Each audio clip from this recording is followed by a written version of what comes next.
Hey, hi everybody. Welcome to another episode of Cin4Lez. As you well know, I'm T by now. I shouldn't even have to mention my name anymore.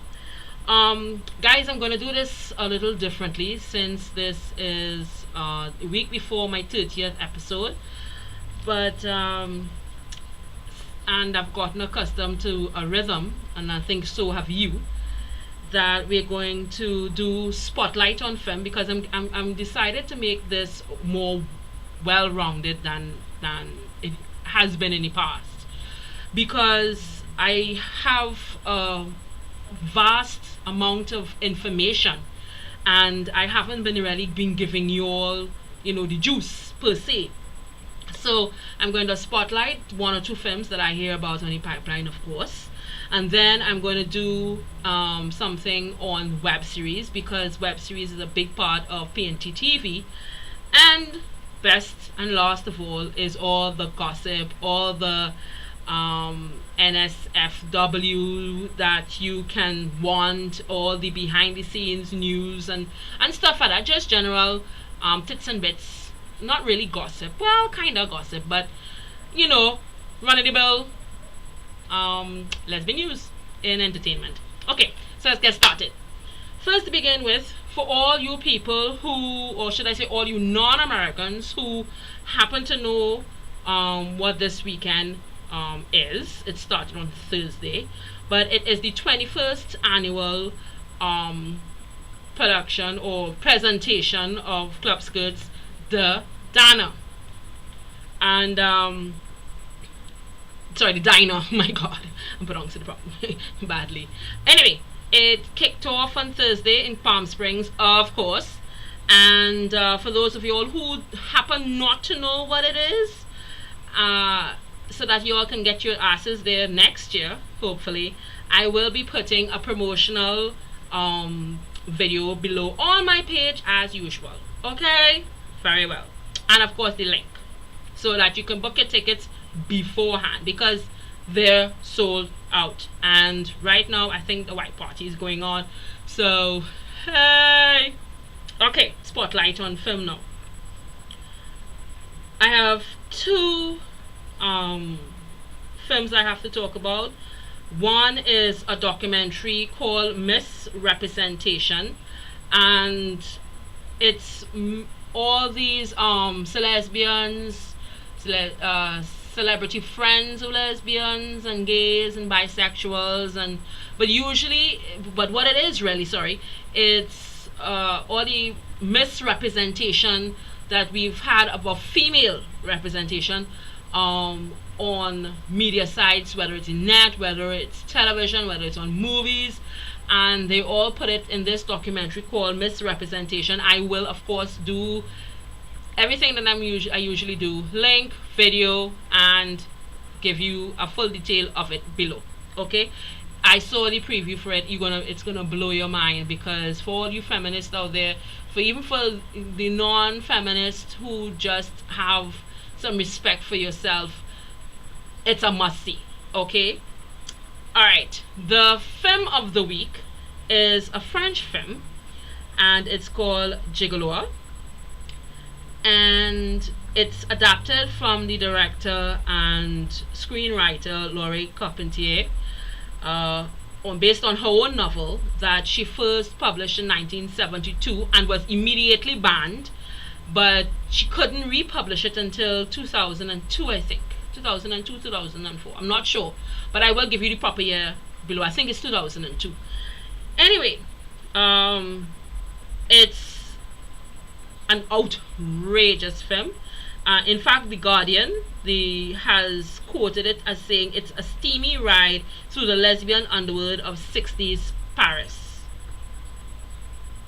60s Paris, unenviable and unanswerable sex. What else do we need, people? Thank you. Okay, but no, seriously. From what I can gather, the film and the book was loosely, or as she would put it, totally based on her own life story, and that the main character was her. So, I think it's how you interpret it, but it is about the main character, which is George or Georgina, whichever one you want to. That was her name, and all I can say is that she was 16 years old. She fell in love with her teacher, who killed herself, and then she became what do you call in the 1960s a flapper and gigolo to rich female, or should I say wealthy female married women who wanted a little touch of danger back in those days, and they call us, I wouldn't, the 60s were a hell of a thing in Paris to witness, as far as I can see. Synopsis, link, trailer below. Thank you.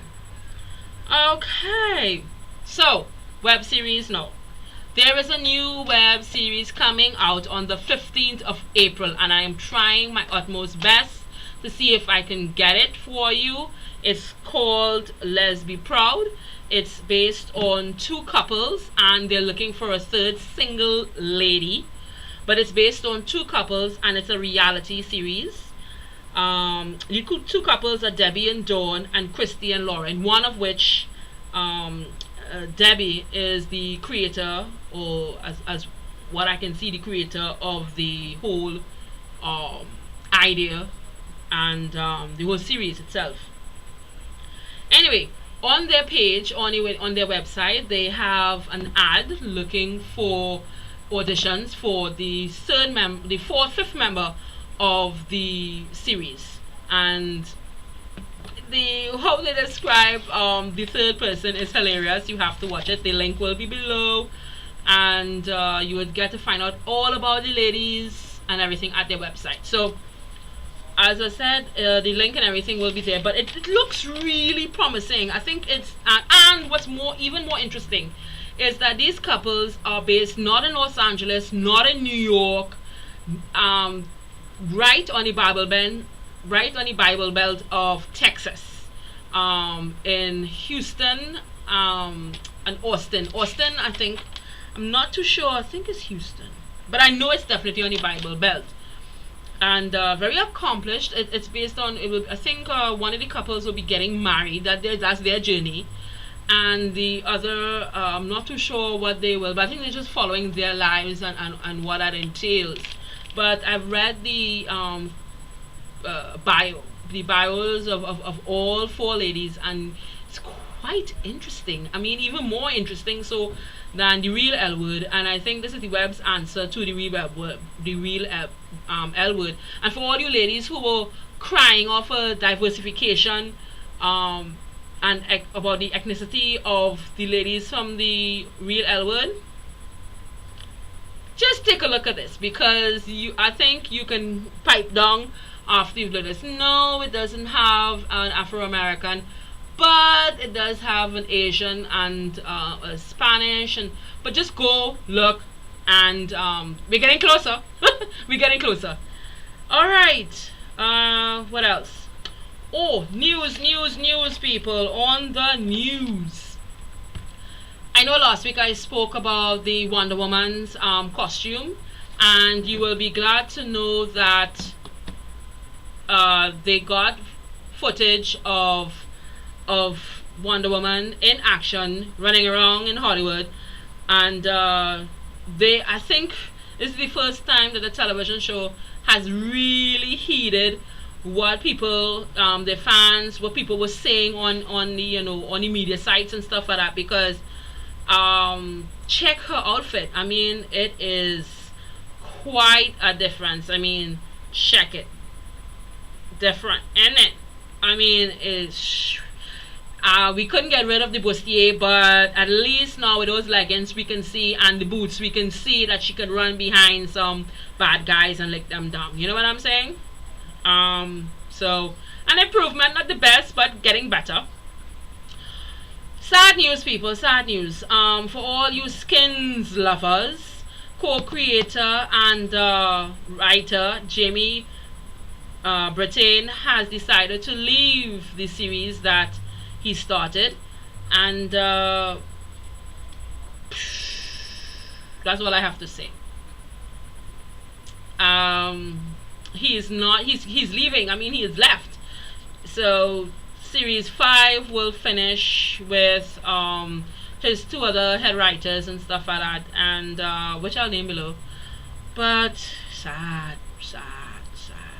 I mean, he has literally changed the way we perceive teenagers, or should I say the stuffy old hags in them have looked at teenagers, those who wanted to bury their heads in the sand, have now seen what it is to be a real teenager in this day and age. You know what I'm saying? And it's a sad day, because he was one of those who were willing to put it out there as it is.